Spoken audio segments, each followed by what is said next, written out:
Good morning, boys and girls. Today, your writing lesson is going to be about reptiles. So, in your reading book this week, we're reading about the different animal groups, and one of the animal groups just happens to be reptiles that we are learning about. I've included some pictures down here. We've got an iguana, a turtle, and a snake. I want you to think about their characteristics and what makes them alike.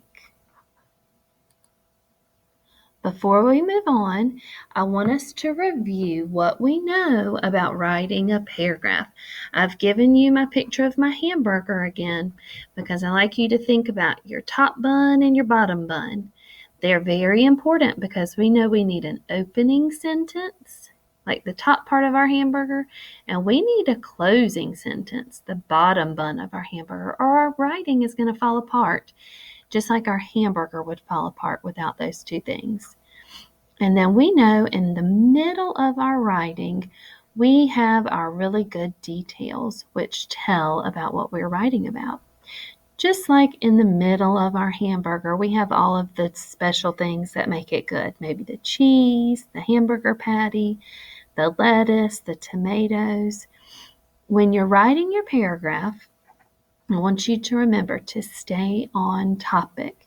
And today our topic again is reptiles. Now, if we were in class together, we would be able to do a lot of different research on reptiles.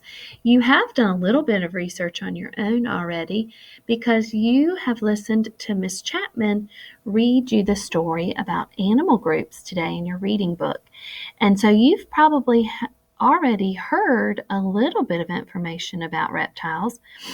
I found us this other little page to look at on the internet, and I thought it would be cute if I just clipped it and put it here for us to look at and reference. It says reptiles have scales, not fur, and they have dry skin. So look at this close-up picture of this lizard's scales. They usually lay eggs. Sometimes they do have live young. They have ear holes instead of ears. So when you look at the different pictures of the reptiles, you think, well, geez, I don't see any ears on these guys, but they do have ears, but theirs are like little holes on the sides of their heads. They don't stick out like our ears do. Some of them have 4 legs. Some of them have no legs at all. Look at our snakes. They don't have legs, do they? And then there's one more interesting fact. Reptiles are called cold-blooded animals. That means they can't regulate their body temperature to adjust to the temperature that's around them. So it depends on whether or not it's cold or hot outside for those guys. Unlike us, we're warm-blooded. So our body temperature always stays the same. We may feel cold, but our internal body temperature always stays the same unless we are sick. Now, we're going to look at this next page where I have a bubble map. It's going to be our graphic organizer today, and I used some of the information that I got from this page where I researched my reptiles and maybe some of the information that I remembered from our animal groups story today. And I went ahead and created you a bubble map. I put the word reptiles in the middle. Up here, I listed in bright green some examples of reptiles. You may be able to come up with some other examples. You could use different ones if you wanted to. But I said turtles, snakes, and alligators. I'm actually going to come here and put that word "and" that I left out. You'll notice I was listing more than 2 types or examples of reptiles, so I had to put commas after those before I could say the next example. And we'll talk about that when we write it in a complete sentence on the next slide. Over here in blue, I said that they have scales and that they also have dry skin. Over here in purple, it says 4 legs or no legs at all. In orange, lay eggs. Over here in dark green, they are cold-blooded. Up here in black, they live on land. But underneath there, I put that they do spend lots of time in the water, but they do not live in the water. They live on land. Now over here in the corner, I have put this bright blue word, and this is the pronoun they. You may need this word when you're writing your sentences because we would not want to start every sentence with reptiles. That would get kind of boring if we were a reader. I want you to notice also on this graphic organizer, I did not give you an opening sentence and I did not give you a closing sentence. I'm going to come up with one of my own when I model my writing in just a second, but I want to see what you can come up with as an opening and a closing sentence today. I'm going to come to my next slide and I'm going to do my model writing. Remember, I do not want you to copy mine. It's just to help give you some ideas.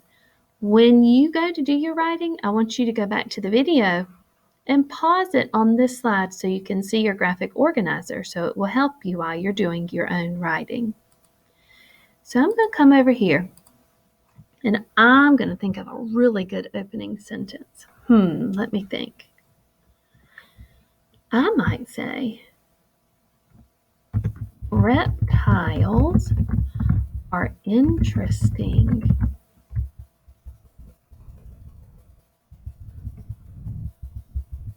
animals, period. Now, I'm going to flip back and I'm going to think, okay, what can I put in a sentence now? I might talk about how they have scales and dry skin. You'll notice I put these thoughts together because I can join them together in my sentence simply by using the word and.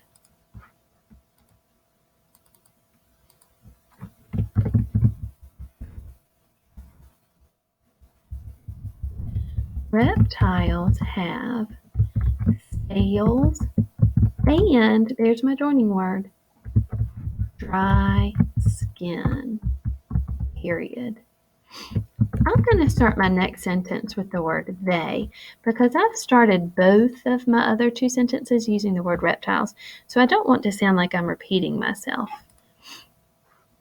So I'm going to come down and I'm going to say they can have 4 legs. Some have no legs at all.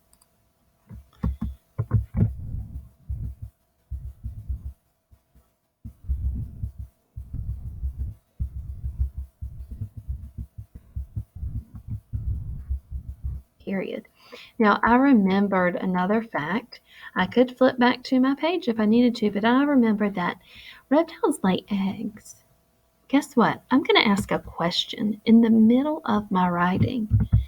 Did you know that most reptiles lay eggs? Ooh, and I had to put a question mark. It's just another way to change up your writing. They are cold-blooded. Then I'm going to talk about how they live on land. Okay, so now I might say reptiles are, I left out my P. Reptiles are cold-blooded. They live on the land, but like to spend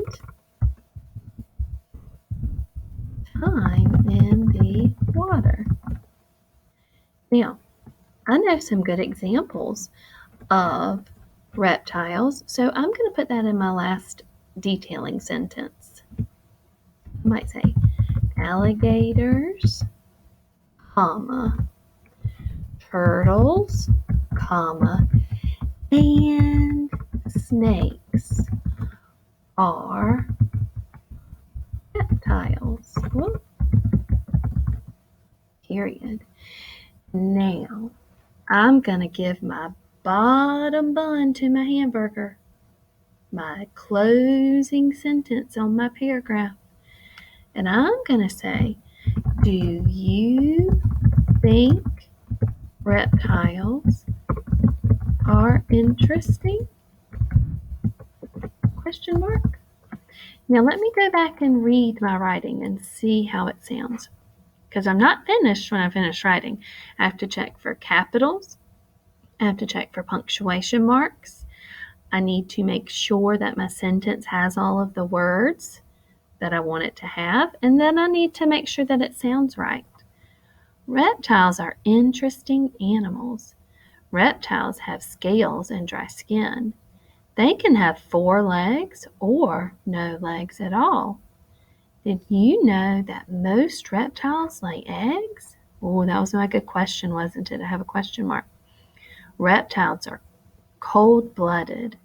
They live on the land but like to spend time in the water. Alligators, turtles, and snakes are reptiles. Do you think reptiles are interesting? And I have a good question mark at the end because I ended with a good question. Now, when I've made corrections and I think my writing looks great, I'm going to head back over to Seesaw, because remember, you're going to do your writing in your journal that you picked up or a scratch piece of paper from home. I'm going to add my response. Here's where you'll have your link to my lesson. Slide 2 says take a picture of your journal writing. So remember, I'm going to click on my picture, hold my writing nice and close to the camera, make sure your teacher can read it, click your picture camera, and if you can read this really well, then you can click your green check to submit. If you cannot read it, delete it please and try it again. All right, boys and girls, have fun writing about reptiles.